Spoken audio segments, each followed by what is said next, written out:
mighty name of Jesus. And everybody says, Amen. Sige po, we can all be seated in the presence of God. Hallelujah, praise God. Sino po yung na-bless po sa ating pong series ng about building a better future? Okay, so sabihin mo sa katabi mo, kaya gawin mo na yan, ha? Okay, alam niyo po, hindi lamang po natin po pwedeng iasa sa Panginoon ang lahat-lahat ng mga bagay. Meron po siyang pinagkatiwala na dapat ay gawin po natin. Okay? Okay, kaya po napakahalaga. So sa ating pong pag-aaral, last time yung is about building a better future. So ano po ba yung ating po mga natutunan? We learned that we need to make some plans. Kailangan na matuto po tayo magplano. Okay? Para po mapaayos po ang ating pong buhay. And then at the same time, we have to choose our dream team. Iwasan mo na yung mga dating mong mga kasama, kakilala na hindi naman yun sang-ayon sa lakad ng buhay mo. So, ibig sabihin, kung hindi pareho kayo ng direksyon, medyo alalay ka. Okay? So, ibig sabihin, dapat ay samahan mo, sumama ka doon sa mga tao na kasabay mo sabay kayo ng pupunta ng direksyon. Okay? Dahil sinabi po sa Amos 3:3, sabi po doon, paano kayo makakarating sa isang lugar na kung saan ay magkaiba naman kayo ng layunin? Kaya, it's very important na yung katabi mo ay kasama mo yan. Okay, kaya hawakong maigi kamay niyan. Okay, amen? And then, of course, pagka meron ka malaking pangarap sa buhay mo, meron mga kakalaban sa iyo. So, you need to fight back. Kinakailangan marunong po tayong lumaban, marunong po tayong magdepende sa Panginoon sa lahat-lahat ng mga pangarap na ipinagkaloob niya po sa atin, ibinigay niya po sa atin. At higit sa lahat, of course, we need to pray. Kinakailangan po nating manalangin. Hindi po natin makakayanan ng mag-isa. Apart from God, we cannot do nothing. Di po natin magagawa. Pero lahat ng bagay kaya po natin gawin pagkakasama natin si Lord. Amen? Kaya ligligin mo ulit kasi sabihin, kaya pala natin yan. Okay. Sino na po yung nakarinig ng salitang SOP?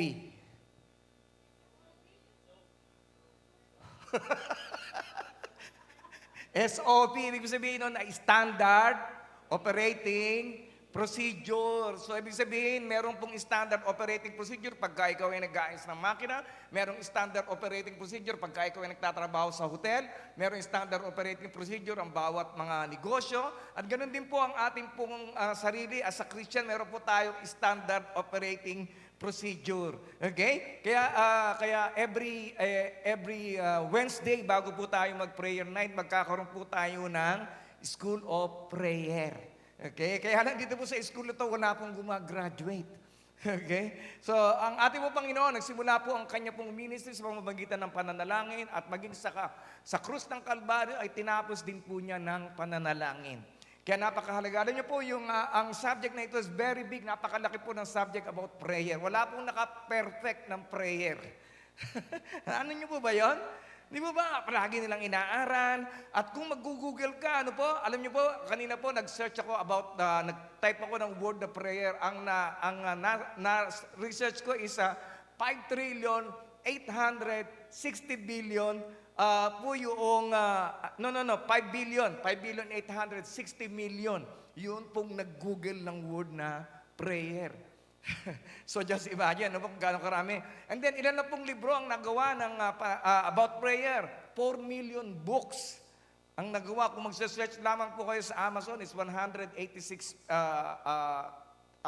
million po yung 186,000 po yung books sa Amazon lamang. Pero sa lahat po ng mga books ay 4 million. At tayo pong lahat, we are all wired to pray. Di po ba? Kahit na po yung mga hindi po natin kapareho po natin, mga Muslim, nananalangin din po yan.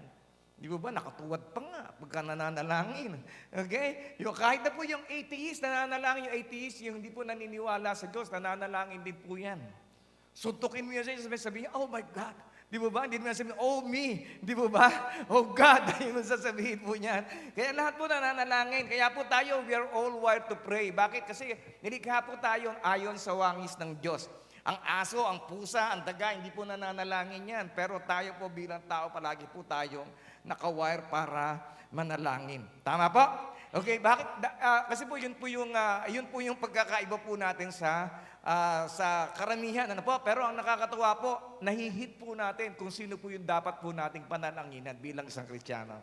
Okay? And then, In Ecclesiastes, ano po? Sabi ito, God has planted eternity in the human heart. Okay, so yung eternity, kaya po ang pananalangin ay mahalaga po sa atin. Pero kaya po ang isa pong kinakalaban ng kaaway, yung ating pong pananalangin. Di po ba? Pagka nagpaplano ka na manalangin, di po ba? Bigla ka na lang inaantok. Okay, bigla ka na lang nagugutom. Di ba? Bigla na lang parang nagre-ring yung telephone mo, na parang meron ka na naman messages, di ba? Kaya po napakahalaga na bigyan po natin ng, kaya po sa mga susunod pang mga Miyerkules, bago po tayo mag-night of prayer, tayo po ay mag-aaral manalangin. Okay? Why? Kasi po, bakit po tayo mag-aaral? We are not very good at prayer. Tama po? Sino po dito yung PhD sa prayer? Yung nag-master sa prayer. Okay? Wala po. Tama po. Palagi po tayo. Minsan, nauutal tayo. Meron ka sasabihin, hindi mo na masabi. Tama? Kung ikaw, yayayain kita manalangin dito, baka manginig ang tuhod mo. Sabi, ano sasabihin ko? Di ba, mag-pray nga lang ng pagkain, turuan pa. Ikaw na, nag-pray na ako kanina eh. Di ba? Tama?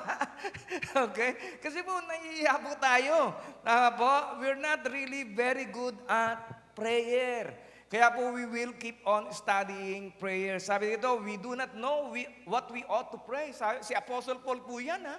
Siya po yung nagsabi po niyan, hindi ko alam kung anong aking sasabihin, kung anong aking papanalangin. Kaya one day, sabi dito, one day Jesus was praying in a certain place. When he finished, one of the disciples said to him, Lord, teach us to pray. Alam niyo po yung mga disipulo po, hindi po yung nagpaturo, Lord, turuan mo kami mag-preach. Turuan mo kami mag-teach, turuan mo kami gumawa ng milagro, turuan mo kami magpalakad ng mga lumpo, turuan mo kami magpa-layas ng demonyo. Ang tangi lamang po nilang hiniling sa ating Panginoon ay turuan silang manalangin. Okay? Kaya po yung mga tao na hindi po nagpapaturo manalangin ay ewan ko. Okay? Sabihin ay they are not humble enough to ask God to teach them how to pray. Okay? Alam niyo po, every time that bago po mag-start ang di po ba, minsan nagpe-pray po ako bago po mag-start. I always ask the Holy Spirit, lead me how to pray. Palagi po yan. Palagi ako humihiling ng kung ano yung aking dapat na ipag-pray. So it's very important na malaman po natin kahalagahan ng prayer. So ano po ba yung prayer? Prayer is not a magic wand. Okay? Hindi po ito parang may kinumpas ka lang ay hocus-pocus, okay? Hocus-pocus, akin ka. Okay. Hindi po ba? Okay, asawa mo, hocus-pocus, magbago ka. Okay. Hindi po nangyayari yun. Okay? Hindi po magic. At hindi rin naman din po siya emergency button na kung saan mananalangin ka lang pag may kailangan ka. Hindi mo ba? Pero pag lahat ng bagay maayos, may trabaho ka, malakas ka, wala ka namang problema, ay, hindi ko kailangan mag-pray. Okay? Actually, kailangan mong mag-pray lalo dahil para masustain ko ano man yung mga kasiyahan na yung dinaranas sa mga sandaling ito. Amen? Hallelujah. Kaya hindi na sustain eh. Di ba ba? Kaya yung spiritual life mo, minsan mataas, minsan mababa, minsan mataas, minsan mababa. Kasi you're not sustaining it by your prayer. Okay? And then, and prayer is not also a ritual. Hindi ito na kinakailangan, meron kang ritual na, tuwing sa ganito dito lang ako excited manalangin, sa isang lugar ka lang po pwede manalangin. Actually, we can pray everywhere. Pero meron po tayo minsan na special na lugar na kung saan doon po tayo palagi nananalangin. Okay? In what posture? You can pray standing, you can pray sitting down, you can pray by kneeling. Okay? Kaya po napakahalaga that we should not treat it as a ritual. And then prayer, alam niyo po ba, prayer should be a delight, not a duty. Pero sa simula po, gawin po muna natin duty hanggang sa ito ay maging delight. Okay po ba yan? Kasi minsan talagang parang kinakailangan, para po din po trabaho po yan eh. Trabaho, di po ba, kinakailangan, duty ko ngayon. Di po ba? Pagka nagsisimula ka pa lang, parang talagang nire-rewind mo kung ano yung mga bagay na dapat mong gawin. Pero nung nasanay ka na, naging delight na, hindi mo na masyadong tinatandaan. Alam mo na kung ano yung mga susunod mo mga gagawin. So ganoon din po sa atin bilang pananalangin, gawin po natin itong duty hanggang ito ay ating po maging delight. Ibig sabihin ng delight, yung hanggang sa maging makasanayan na po natin at ito po ay lagi po nating maging kasiyahan na tayo ay palaging dumulog sa ating Panginoon. So, alam niyo po ba that God loves you to talk with Him about anything? Alam niyo po ba yun na nais ng Diyos na marinig kung ano yung mga bagay na gusto mong sabihin sa Kanya? Ano yung mga interest mo? Ano yung mga sama ng loob mo? Ano yung masakit sa iyo? Ano yung kulang sa iyo? God wants to hear everything about you. Okay? Para din po yung relationship ng isang anak at saka isang tatay. Di po ba? Pagka yung ang tatay, palagi po niya ninanais na marinig ang tinig ng kanya pong anak. Okay? Kaya napakahalaga that we should talk to Him. Sabihin po natin sa Kanya kung ano yung lahat-lahat ng gusto po nating sabihin po sa Kanya. Okay? Treat Him as a father. Alam niyo po ba, yan ang isa kong, nung nagka-baby kami, si Pau Pau, ang una kong prayer, kasi wala naman po nagturo sa akin paano maging tatay eh. Tama po, wala pong school of father. Tama po, wala pong eskwelahan ng mga tatay. So, sabi ko sa Diyos, ano po, Father, teach me how to become a good father like you. Okay? So, ganoon din po sa atin. Kung pwede po natin panalangin yung mga magulang, mga nanay, teach me to become a good mother, to become a good parent like you. Okay? And then, nadagdagan pa po yun. So, hindi lamang po nahihinto doon. Teach me to become a good employee. Di ba? Teach me to become a good husband, to become a good wife. Teach me to become a good member of ABCF Church. Kasi panalangin ko sa inyo, teach me to become a good pastor to everyone that is coming into this church. So dapat ganun din po prayer ninyo. Na maging mabait din kayo. Amen? Sabi mo, prayer ko yan.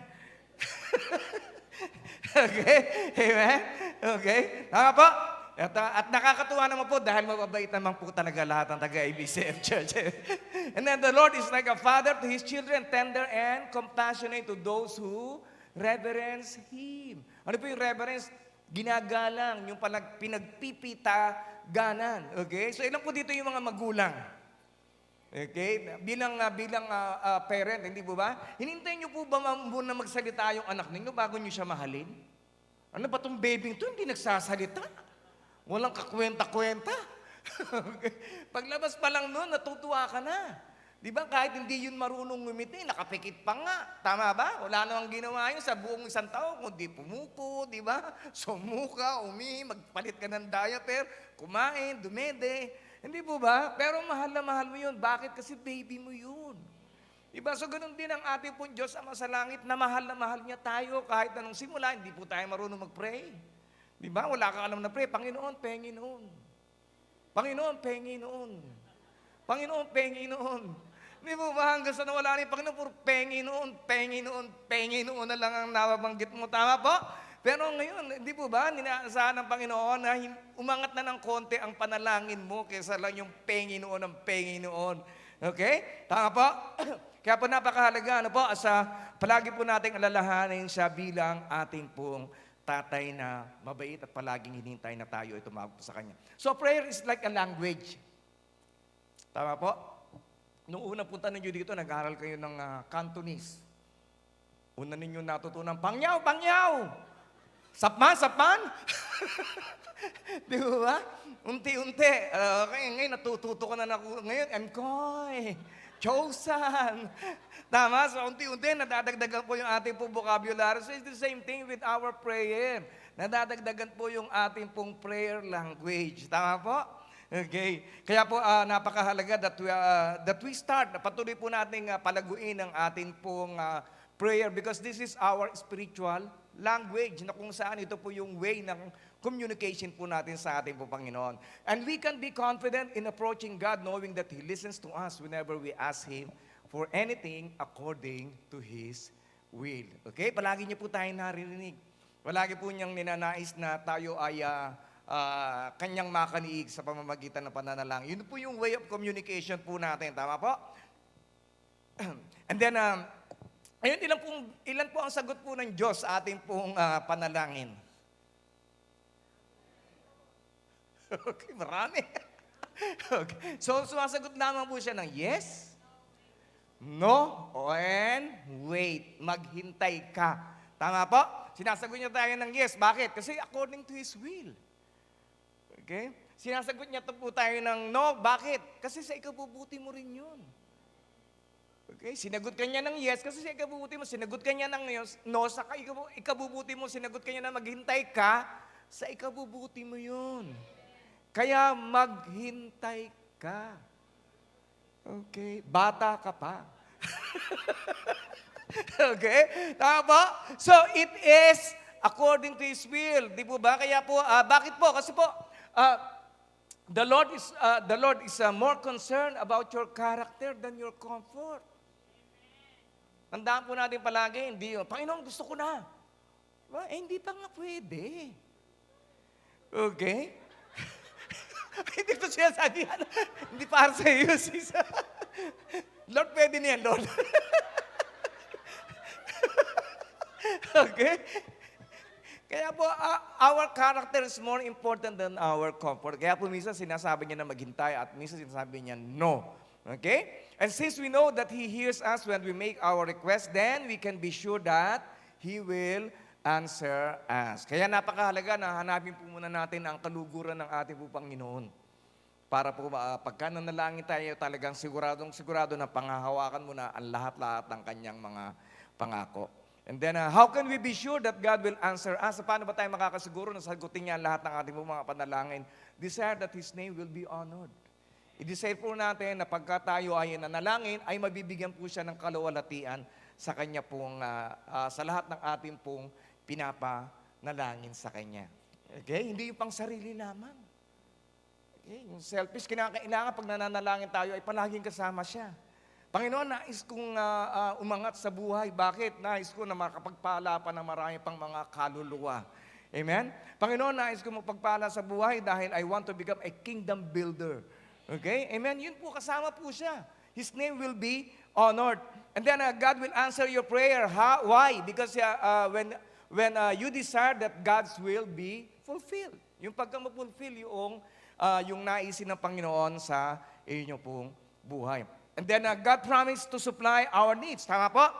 Sabi mo kanina sa Philippians 4:19, God will supply all our needs, but not according to our greed. Lahat ng kailangan po natin, hindi dahil sa kasakiman po natin. Yun po yung ipagkakaloob po ng ating po Panginoon.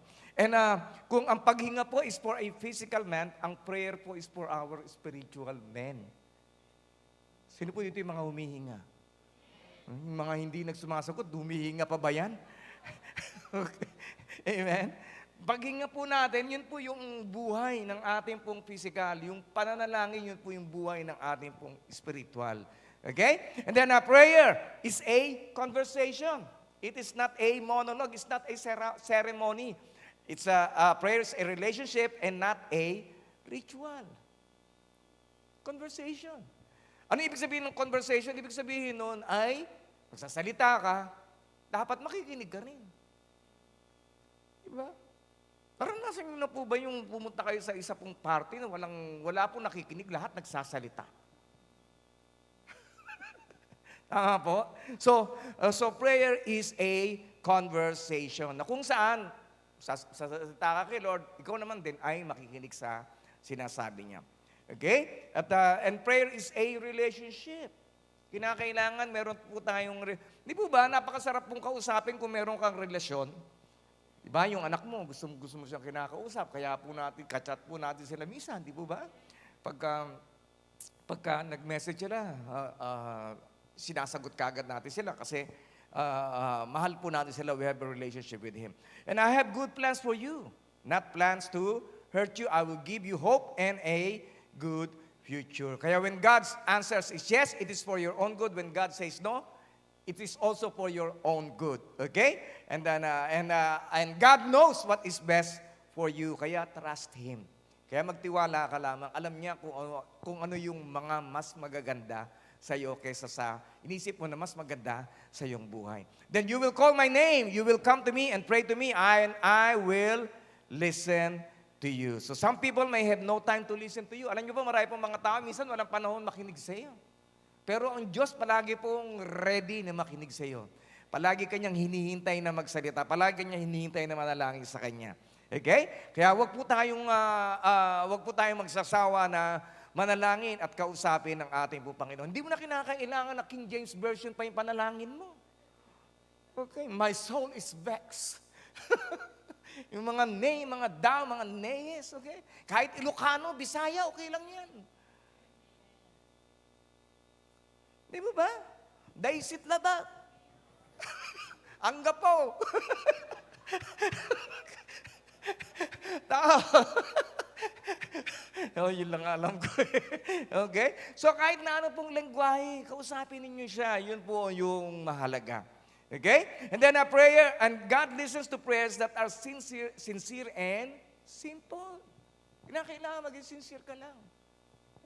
Hindi yung kinopnya mo lang o whatever. Hindi, ibig sabihin kinakailangan yung sincere, yung taos sa puso mo, yung talagang nanggagaling sa puso mo yung panalangin. Yung mayroong katapatan. Okay? Nanyo po ba, the secret of a great communication is sincerity. Okay?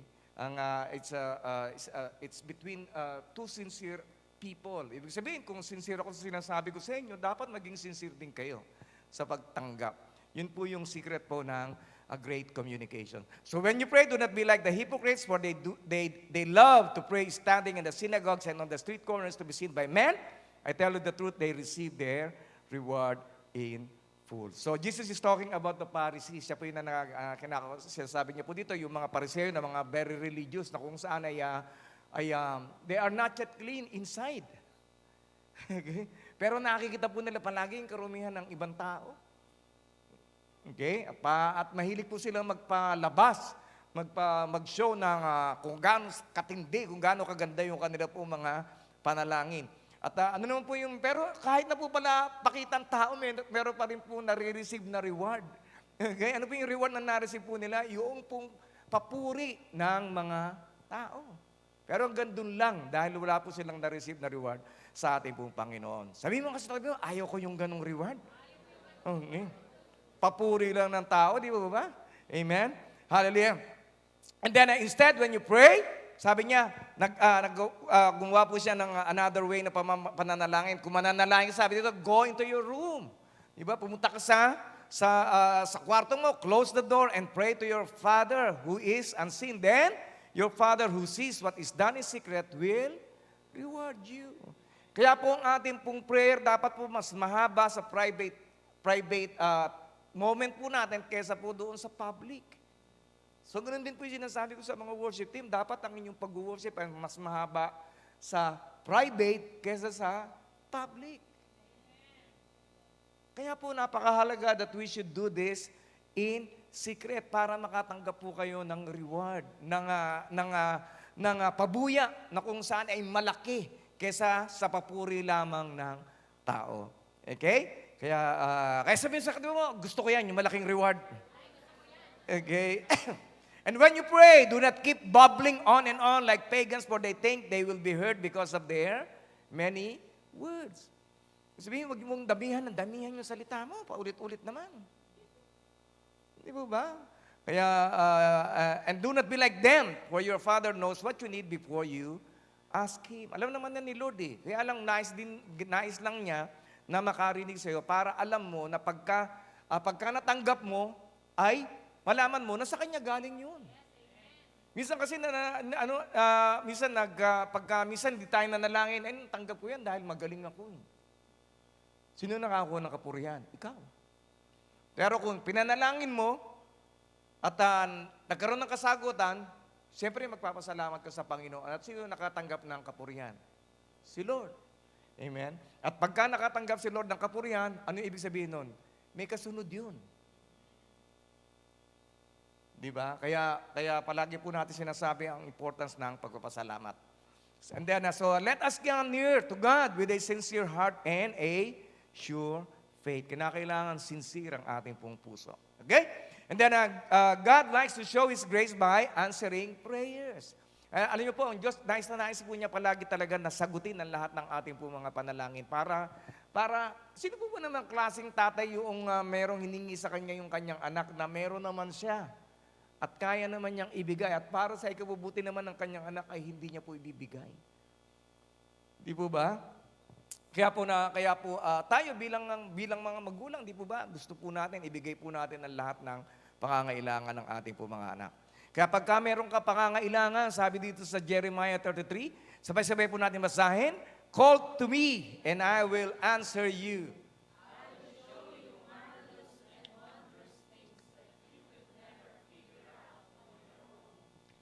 Amen. So sabi doon, tumawag ka at ikaw ay aking sasagutin.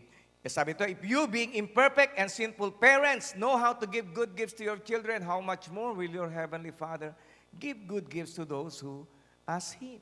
Di ba nga, kung tayo nga, hindi naman tayo perfectong mga magulang, hindi tayo perfectong tatay, hindi tayo perfectong nanay, pero marunong po tayo magbigay ng magagandang regalo sa ating po mga anak, what more yung ating pong Diyos Ama na nasa langit. Okay? At minsan naman po, hindi po tayo nakakatanggap. Bakit? Ano kayang dahilan? Bakit hindi po tayo nakakatanggap? Hindi po tayo nakakatanggap. Bakit? You do not have because you do not ask God.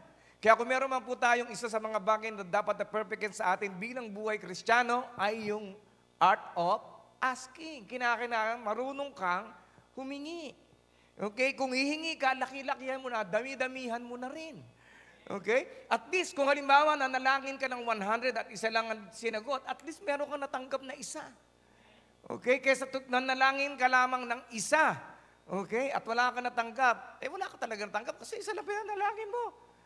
Sasabihin mo nga sa atin mo, ligligin mo yan, alugoy mo talaga ng siya, sabihin mo, kaya ikaw mananalangin ka, dami-damihan mo na.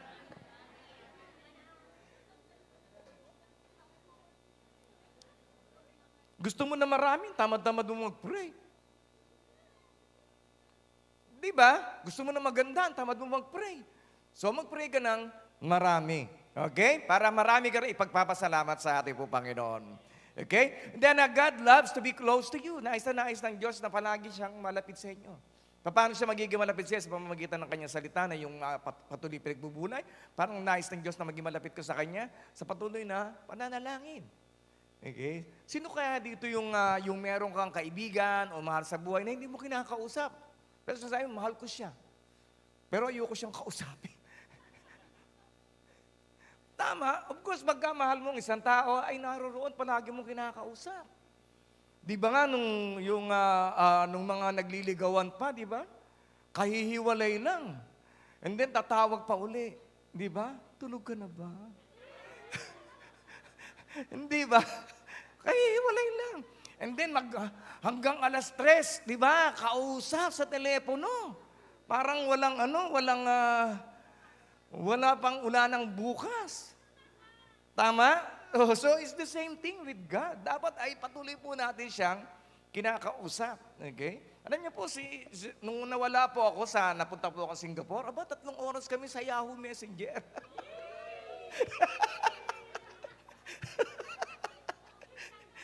Okay, hindi pa uso yung Facebook noon. Yahoo Messenger pa lamang, And then every 2 weeks, umuwi ako.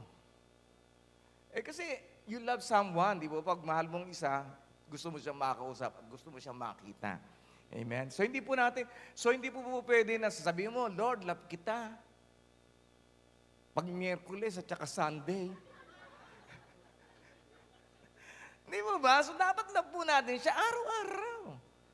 Kausapin mo. Okay? Kasi ano po yun, sabihin sa'yo ni Lord, binobola mo yata ako eh. Okay? Hindi mo ba? Kasi ang pag-ibig, di ba, dapat araw-araw. So we should be always close to God. The Lord waits for you to come to Him so He can show you His love and compassion. Di ba? Inintay tayo palagi ng Panginoon na lumapit tayo sa Kanya para ipadama niya ang Kanyang pag-ibig at ang, yung compassion, yung Kanya pong kaawaan sa ating buhay. I don't want your sacrifice. Sabi sa Hosea, I want your love. Okay? I don't want your offerings. I want you to know me. Okay? Di ba? Nais ng Panginoon ng pag-ibig po natin sa Kanya. Nais ng Panginoon na makilala pa po natin siya. And then, friendship with God is reserved for those who reverence Him. With them, He shares the secrets of His covenant. Okay? Kaya po napakahalaga na kung gusto po natin talaga na maging kaibigan po natin si Lord, let's continue to honor Him. Kaya di po ba, palagi po natin prayer, I love you, I honor you. Dahil yun po yung ninanais ng Panginoon sa buhay natin, na siya ay patuloy po natin i-honor at patuloy po natin siyang mahalin. Okay? Of course, it starts with our prayer. Dahil padama po natin sa Kanya, sa patuloy po natin pagsunod sa Kanya. And then, draw close to God, and God will draw close to you. Nais na nais ng Diyos, maging malapit siya sa inyo. At ang sikreto ay nasa sa atin din po. Tayo po ay lumapit po sa Kanya. Kaya tayo po yung lahat ay tumayo. Sabay-sabay po natin sabihin ito. The closer I am to God, the less stressed and more blessed I'll be. Hallelujah. Panginoon, once again, we just want to draw closer unto you.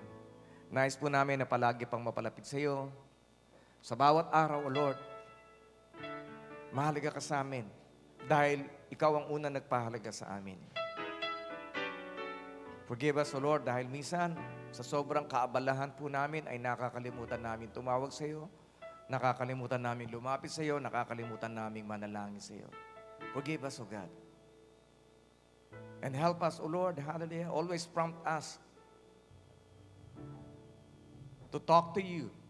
Makausapin ka sa paggising pa lamang sa umaga hanggang sa pagtulog po namin, Panginoon. Ikaw ang una't huli po naming kakausapin. Alisin mo, Panginoon, anumang mga balakid, whatever distracts us, anumang mga bagay, Lord, na nakakahadlang, Panginoon, sa aming paglapit sa iyo. Ito po'y winawasak po namin sa pangalan ng Panginoong Hesukristo. Uhawin mo kami, kutumin mo kami na lumapit sa iyo sa tuwi-tuwi na. Nais namin, Panginoon, na sa gabing ito ay muli po namin ipadama ang pag-ibig namin sa iyo.